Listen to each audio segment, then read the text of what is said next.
हम जो प्रातः काल की प्रार्थना करने जा रहे हैं वह राजा दाऊद का एक संक्षिप्त आध्यात्मिक आह्वान है।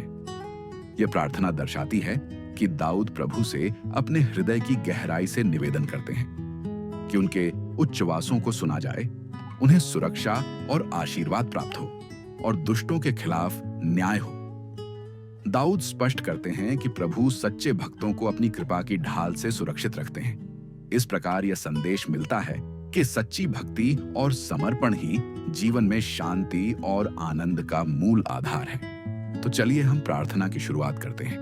प्रातः काल की प्रार्थना। प्रभु, मेरी बात सुनने की कृपा कर, मेरे उच्चवासों पर ध्यान दे, मेरी दुहाई तेरे पास पहुंचे। प्रभु, मैं तुझसे प्रार्थना करता हूं, मेरे राजा, मेरे ईश्वर। प्रभु, तू प्रातः काल मेरी पुकार सुनता है। मैं प्रातः अपना चढ़ावा सजाता हूं और प्रतीक्षा करता रहता हूं। तू न तो बुराई से समझौता करता और न दुष्टों को शरण देता है। घमंडी तेरे सामने नहीं टिकते। तू सब कुकर्मियों को तुच्छ समझता और झूठ बोलने वालों का विनाश करता है। प्रभु हिंसा करने वाले और कपटी मनुष्य से घृणा करता है, किंतु मैं तेरी अपार कृपा के कारण तेरे मंदिर में प्रवेश करता हूँ। मैं बद्धी श्रद्धा से तेरे पवित्र मंदिर को दंडवत करता हूँ। मेरे शत्रु मेरी घात में रहते हैं। प्रभु, मुझे अपने धर्म मार्ग पर ले चल और मेरे लिए अपना मार्ग प्रशस्त कर। उनके मुख की कोई बात विश्वसनीय नहीं।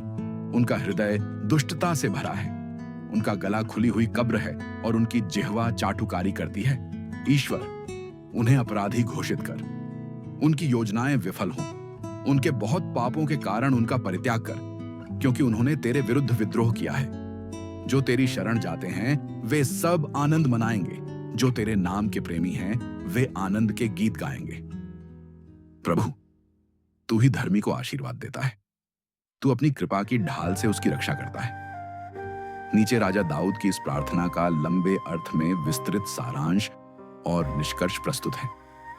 विस्तृत सारांश। इस प्रार्थना में दाऊद अपनी गहरी भक्ति, आशा और विश्वास को उजागर करते हैं। वे प्रभु से विनम्रता से निवेदन करते हैं कि उनकी पुकार सुनी जाए और उनके उच्चवासों पर ध्यान दिया जाए।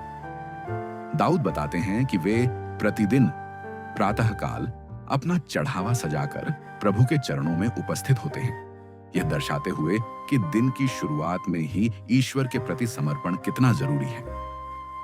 दाऊद आगे कहते हैं कि प्रभु न तो बुराई के साथ समझौता करते हैं और न ही दुष्टों को अपनी शरण देते हैं। उनके अनुसार घमंडी और झूठ बोलने वाले तथा हिंसा और कपट से भरे मनुष्य प्रभु के समक्ष स्थान नहीं बना पाते। इसकी बदौलत ईश्वर अपने धर्मी भक्तों को आशीर्वाद देने के साथ साथ उनकी रक्षा अपनी अपार कृपा की ढाल से करते हैं। इसके अतिरिक्त दाऊद अपने शत्रुओं का वर्णन करते हुए यह बताते हैं कि उनके मुख के शब्द विश्वसनीय नहीं हैं, हृदय दुष्टता से भरा है और उनका व्यवहार खुली कब्र की तरह विनाशकारी है। वे प्रभु से अपील करते हैं कि इन शत्रुओं को अपराधी घोषित कर उनकी योजनाओं को विफल करें और उन्हें उनके पापों के कारण परित्याग कर दें, क्योंकि उन्होंने ईश्वर के विरुद्ध विद्रोह किया है। अंत में दाऊद यह घोषित करते हैं कि जो लोग प्रभु की शरण में जाते हैं और उनके नाम के प्रेमी होते हैं, वे न केवल आनंद मनाएंगे बल्कि आनंद के गीत भी गाएंगे। यह स्पष्ट किया गया है कि परमेश्वर सच्चे भक्तों को आशीर्वाद प्रदान करता है और उन्हें हर प्रकार के संकट से अपनी कृपा के ढाले के साथ सुरक्षित रखता है। निष्कर्ष। राजा दाऊद के इन शब्दों से हमें यह संदेश मिलता है कि सच्ची शांति, सुरक्षा और आनंद का मूल आध्यात्मिक भक्ति में निहित है। दाऊद वकालत करते हैं कि अपनी पूर्ण निष्ठा और समर्पण के साथ प्रभु की शरण लेना ही जीवन के सभी कठिनाइयों में आश्रय का रास्ता है।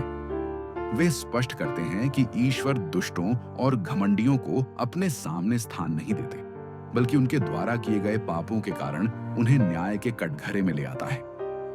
इस प्रकार दाऊद का यह प्रार्थनात्मक संदेश हमें प्रेरित करता है कि जीवन में सत्य, धर्म और भक्ति के मार्ग पर चलते हुए हम ईश्वर से अपनी संपूर्ण आशा और विश्वास रख सकते हैं। जो भी प्रभु की शरण में आता है वही सच्चे प्रधान, सुरक्षा और आनंद का अनुभव करता है। यह संदेश आज भी न केवल व्यक्तिगत पूजा और आस्था के लिए, बल्कि समाज में धार्मिक और नैतिक मूल्यों को पुनर्जीवित करने के लिए प्रेरणास्पद है। अतिरिक्त विचार यदि आप इस विषय पर और चर्चा करना चाहते हैं तो यह रोचक होगा जानना कि कैसे दाऊद की प्रार्थनाएं सदियों से लोगों के मन को स्पर्श करती आ रही हैं। इनके संदेश में आत्मिक शुद्धता, नैतिकता और ईश्वर पर अटूट विश्वास की प्रेरणा निहित है, जो आधुनिक जीवन में भी अत्यंत प्रासंगिक है। इस दिव्य संदेश में यह सत्य उजागर होता है कि प्रभु की शरण में आने वाले हर व्यक्ति के जीवन में अनंत आशाएं, दृष्टिकोण और शांति का संचार होता है। जब हम अपने हृदय को प्रभु के प्रेम के सामने समर्पित करते हैं तो न केवल हमारे दुख दूर होते हैं, बल्कि जीवन में एक नई उमंग और आध्यात्मिक सुरक्षा का अनुभव होता है। चलिए हम सब इस सच्ची आस्था को अपने जीवन का आधार माने, प्रभु के अनमोल आशीर्वाद और कृपा के तले अपना जीवन संभालें और हर क्षण उनके अद्भुत प्रेम का गुणगान करें। ट्रू गॉस्पेल चैनल का यह संदेश हमें प्रेरित करता है कि हम अपने भीतर की अनंत ऊर्जा और विश्वास की ज्योति को जगाकर इस दिव्य सत्य के प्रकाश को संसार में फैलाएं। वीडियो में बने रहने के लिए आपको हृदय से धन्यवाद। आमीन।